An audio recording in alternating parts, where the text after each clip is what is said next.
People are often worried about, how can we know that the Bible's been properly translated? To which my reply is, look, translation is a very well understood thing because millions of people around the globe, probably hundreds of millions of people around the globe, are involved in translation from one language to another, even if it's between a couple of tribal languages. You find that so many people are having to turn one language into another language to communicate on a daily basis.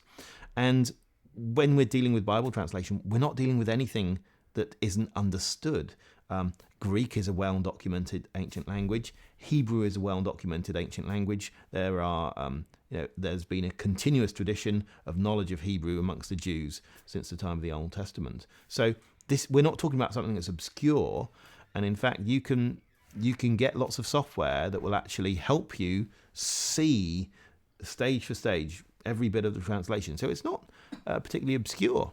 In the European Union, there might be all sorts of things that would make the European function better or worse. But one of the things that isn't happening is that it's falling apart through lack of translation. Translation is going on all the time, and I don't think it's a problematic thing. So when someone says, how can I know that the Bible's been correctly translated? I would think that's only really a good, it only really be any good as an objection if you also had similar angst about all sorts of other documents that have been translated, and people don't generally.